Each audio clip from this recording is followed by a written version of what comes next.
Moin Leute, Muzi hier und herzlich willkommen zum zweiten Teil von Die Vorgeschichte von allen Legenden in Apex Legends. Heute geht es um die Vorgeschichten von Wave, Bangalore, Caustic und Mirage. Die Vorgeschichten von Bloodhound, Lifeline, Gibraltar und Pathfinder habe ich in der letzten Folge besprochen. Ich werde das Video noch einmal oben rechts in der Infokarte und unten in der Videobeschreibung verlinken und ihr könnt es euch im Anschluss gerne einmal anschauen. Die restlichen Legenden werden in den zukünftigen Folgen kommen und um diese nicht zu verpassen, könnt ihr gerne noch ein kostenloses Abo dalassen. Aber gut, ich habe jetzt auf jeden Fall schon alles gesagt, was ich sagen wollte und würde sagen, dass wir jetzt direkt mit den Vorgeschichten beginnen. Wir beginnen mit Wave. Einst war Waves Vorgeschichte in Mysterien gehüllt. Durch Ingame-Events in Season 2 kennen wir die Hintergrundgeschichte von Wave nun aber etwas genauer, aber es ist speziell bei ihr sehr komplex. Es gibt zwei verschiedene Zeitleisten, also beginnen wir erst einmal mit der aktuellen Zeitleiste. Waves echter Name erst einmal ist Renee Blasey. Sie war in der aktuellen Zeitleiste leitende wissenschaftliche Pilotin und ließ sich durch das Unbekannte inspirieren. Sie glaubte stark daran, dass andere Dimensionen existieren und wollte dies zusammen mit ihrem Partner Amir Saint beweisen. Später jedoch gab es einige Meinungsverschiedenheiten zwischen ihr und Amir. Darauf bekam Renee Blasey Gelder von einer gefürchteten bewaffneten Forschungsabteilung des IMC namens Ares Division. Dieselbe Abteilung arbeitete auch daran, eine uralte außerirdische Weltwaffe namens Default zu reparieren und zu nutzen, um riesige Militärplaneten vollständig auszuschalten. So oder so nahmen sie die Finanzierung in Kauf, jedoch war niemand bereit, die Laborratte zu sein. Renee Blasey, die die Risiken dieser Mission kannte, hat sich für diesen Job freiwillig gemeldet und nahm die Risiken in Kauf. Während eines experimentellen Prozesses an ihr fielen die Geräte aus, das Experiment scheiterte und Renee Blasey wachte auf, ohne sich daran zu erinnern, wer sie war oder was passiert ist. Ohne Erinnerung und einigen komischen neuen Fähigkeiten flüchtete sie für ganze 12 Jahre, in denen sie nach der Wahrheit ihrer Vergangenheit suchte. Später führte sie ihre Suche nach Königsschlucht. Ein Syndikat, welcher ein Besitzer der Apex-Spiele war damit beschäftigt, die vorherigen Forschungslabore des IMC niederzubrennen, um eine neue Arena für die Apex-Spiele einzurichten. Doch bevor die Labore niedergebrannt wurden, verschaffte sich Wave mit der Hilfe von Krypto Zugriff auf ein Laborcomputersystem. Dabei fand sie heraus, dass Amir der leitende Wissenschaftler des Projekts war. Sie fand jedoch auch heraus, dass er schon längst tot gewesen sein soll, aber sie wollte unbedingt ihre Rache bekommen. Somit nutzte sie ihre Fähigkeiten, um in eine andere Dimension zu gelangen, um an ihre Rache zu kommen.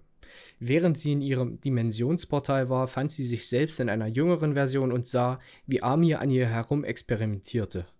Wave betritt diese Dimension daraufhin und attackierte Amir, um das Experiment zu verhindern, und sagte Wave in dieser Dimension, sie solle ihre Phasenverschiebungsausrüstung nehmen und zum Portal zurückkehren, um sich in der ursprünglichen Dimension wiederzufinden. Die Voidwalker Wave ist jedoch ohne ihre Ausrüstung in der anderen Dimension festgehalten worden. Sie waren beide in einer Dimension mit unzähligen IMC-Soldaten fest. Später wollte die Voidwalker Wave, dass die jüngere Wave durch das Dimensionsportal geht, während Voidwalker Wave selbst in dieser Dimension blieb, um Rache zu nehmen. Die Wave, mit der wir auch die Geschichte begannen, betrat das Portal und landete in der Dimension, in der die Apex-Spiele stattfinden. Sie trat den Spielen schließlich bei, um mehr über ihre Vorgeschichte zu erfahren. Wir als Spieler wissen zwar jetzt, wer Wave ist, aber die Wave, die wir spielen, weiß es nicht wirklich. Was auch ganz interessant sein könnte, ist, dass Wave, während sie durch ihr Portal geht oder ihre Phasenverschiebung macht, sich selbst sieht. Außerdem ist die Stimme von Waves passiver Fähigkeit, mit der sie zum Beispiel sagt, du wirst anvisiert, ihre eigene Stimme, die sie warnen will, nur eben aus einer anderen Dimension. Wie gesagt ist die Geschichte Waves etwas kompliziert, aber ich hoffe auf jeden Fall, dass ihr es im Groben trotzdem verstanden habt. Die nächste Legende ist Bangalore. Bangalore ist eine harte Soldatin mit einem versteckten weichen Kern. Ihr echter Name lautet Anita Williams, sie ist 35 Jahre alt und stammt von dem Planeten Crid Iron. Der Planet Crid Iron ist ein stark befestigter Planet, welcher sich an der Grenze befindet und grundsätzlich ein IMC-Planet ist. Da Bangalore auf einem militärischen Planeten aufgewachsen ist und selbst auch eine Soldatin ist, ist es keine Überraschung, dass sie auch in einer militärischen Familie aufgewachsen ist. Schon als sie noch sehr jung war, hat sie Militärtraining durchgeführt und lernte somit eine Menge, speziell den Umgang mit Waffen. Bangalore hatte außerdem 4 ältere Brüder, welche alle in den IMC-Streitkräften dienten. Sie war die Klassenbeste auf der Militärakademie und war der einzigste Kadett, der eine Friedensstifter auseinandernehmen, mit einem Präzisionsstock ausrüsten und in weniger als 20 Sekunden wieder zusammenbauen konnte. Und das auch noch mit verbundenen Augen. Später, als Anita etwas älter war, wurde ihr und ihrem Bruder Jackson angeordnet, eine Söldnerflotte aus der Außenwelt zu holen, um im Kampf der IMCs gegen die Miliz zu helfen. Ihre Einheit verlor jedoch den Kontakt zum Hauptquartier der IMC, was zur Folge hatte, dass sie bei der Ankunft angegriffen wurden. Die Einheit verteilte sich und brachte sich in Sicherheit, doch Jackson blieb, um seiner Schwester Zeit zur Flucht zu verschaffen. Alleine und ohne eine wirkliche Chance nach Hause zu kommen, nutzte sie ihr jahrelanges und intensives Training, ihre exzellenten Waffenkenntnisse und ihren Kampfgeist, um den Apex-Spielen beizutreten. Der Verlust ihres Bruders macht ihr seither jedoch immer noch sehr zu schaffen. Außerdem macht sie sich Vorwürfe und denkt, sie sei am Tod ihres Bruders schuld.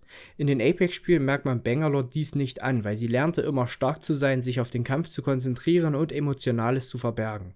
Nun spielt Bangalore bei den Apex-Spielen, um Geld zu sammeln, damit sie irgendwann zur IMC-Heimatbasis, also nach Hause, zurückkehren kann, um herauszufinden, wie es ihrer Familie geht.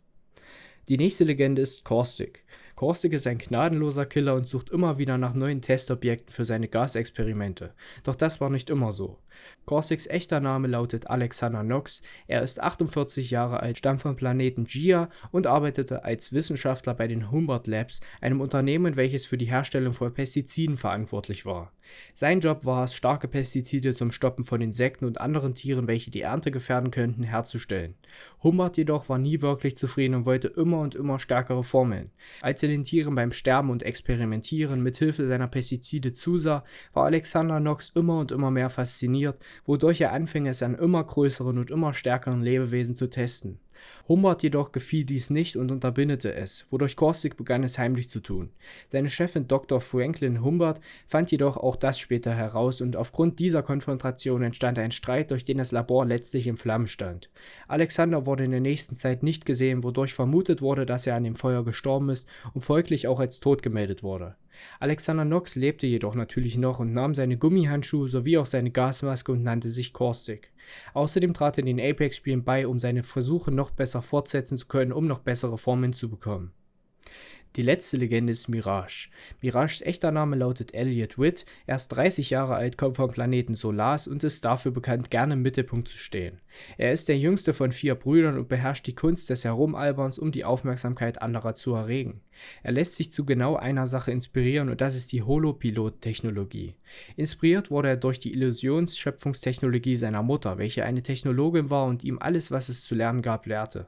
Selbst als seine Brüder zur MIA gingen und im Grenzkrieg als verschollen galten, blieben Mirage und seine Mutter dran und entwickelten weitere Hologeräte, wodurch Mirage und seine Mutter durch die Arbeit näher einander gebracht wurden. Als Mirage später als Barkeeper arbeitete, um finanziell über die Runden zu kommen, hörte er einige tolle Geschichten über die Apex-Spiele und hörte auch über das Reichtum und den Ruhm, welcher mit dem Sieg kommt. Doch so gut wie sich das auch anhört, dachte Mirage, er könnte seine Mutter niemals alleine lassen. Bis zu dem Tag, an dem ihm seine Mutter ein Set maßgeschneiderter Hologeräte gab und sagte, er soll gehen, um seinen Traum verwirklichen zu können. So, und das war's mit den Vorgeschichten von Wave, Bangalore, Caustic und Mirage. Wie in der letzten Folge schon erwähnt, gibt es zu den ein oder anderen Legenden halt eben mehr und zu ein paar anderen Legenden eben weniger Story-Informationen, aber ich hoffe auf jeden Fall, dass es euch gefallen hat. Wenn ihr wie gesagt Lust habt, die Vorgeschichte von Platter und Lifeline, Gibraltar und Pathfinder zu sehen, dann könnt ihr wie gesagt gerne einmal oben rechts auf die Infobox klicken oder einfach in die Videobeschreibung schauen. Aber gut, wenn euch das Ganze hier gefallen hat, dann würde ich mich auf jeden Fall sehr über eine Bewertung oder Feedback in den Kommentaren freuen.